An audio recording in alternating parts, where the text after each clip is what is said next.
The bell rings. A seasoned professional fighter steps into the center of the ring, expecting a standard, predictable boxing match. He drops his guard for a fraction of a second. A 400-pound wrecking ball disguised as a vicious left hook collides with his jaw. The impact echoes through the arena like a gunshot. The man doesn't even have time to register the pain. He instantly crumbles, dropping to the canvas like a stone. The fight is over in a matter of seconds. The crowd erupts into absolute chaos. This was not a boxing match. This was a televised execution. His name was Eric Esch, but the world feared him as Butterbean. Yet the exact weapon that built his terrifying legend was secretly putting a timer on his life. Years after the roaring crowds faded, the most destructive knockout artist on American television was sitting in a wheelchair, suffocating inside his own body. He was nearly 500 pounds. His hips had ground themselves to dust. Every breath was a struggle. He told his friends he only had a year or two left to live. How did a man who built an empire on unparalleled knockout power end up waiting for his own heart to give out? In the late 90s, Eric Esch didn't just defeat men, he humiliated them. Fighters would look at his spherical, heavily padded body wrapped in American flag trunks and think it was a joke. They thought they could outbox a man who looked like he had never seen a treadmill. They were brutally mistaken. When Louis Monaco stepped into the ring, he wanted to drag the giant into a street brawl. It was a fatal error. Eric barely blinked. He absorbed a clean shot, planted his massive feet, and unleashed a kiloton overhand right. Monaco dropped like he had been hit by a freight train. The referee didn't even need to count. At that point, opponents realized you couldn't trade punches with him. You had to run. Jackie Bird thought he cracked the code. He used his height and reach to dance around the ring. He started showboating. He dropped his hands and laughed at the giant chasing him. Eric didn't panic. He just walked through the punches. He cornered Bird, ate a combination without flinching, and unleashed a right hand that completely folded the arrogant showboater over the ropes. The fans worshipped him, but the boxing elite still refused to respect him. They called him a sideshow, a circus act who only fought inferior competition. They demanded he fight a real heavyweight, so he signed a contract to fight Peter McNeely, a man who had famously shared a ring with Mike Tyson.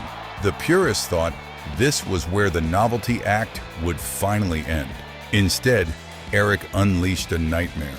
He didn't just win, he completely dismantled a top-tier gatekeeper in under 3 minutes, overwhelming him with a storm of heavy leather until the referee had to jump in and stop the fight.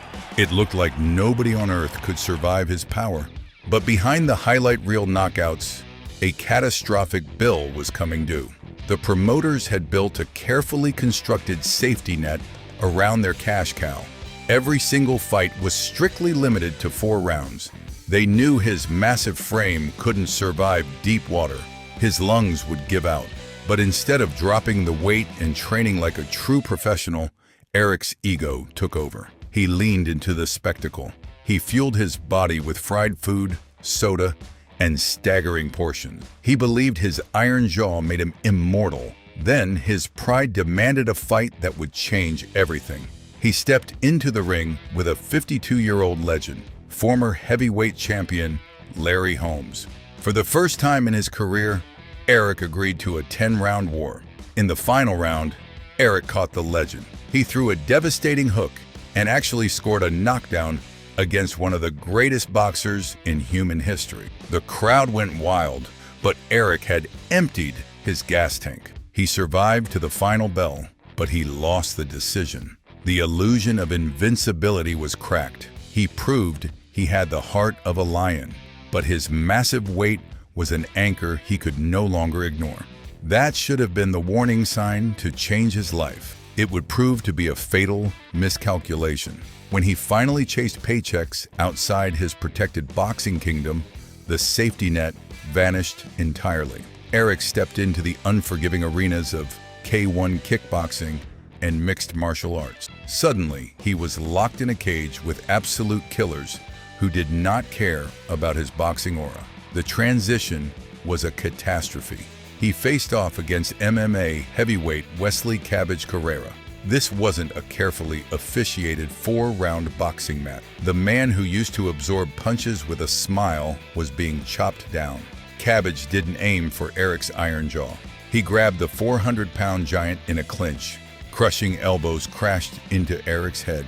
The illusion was shattered. He was exhausted, overwhelmed, and completely out of his element, but he kept fighting. He pushed his rapidly deteriorating body into his late 40s because he didn't know who he was without the roar of the crowd. When the combat finally stopped, the real nightmare began.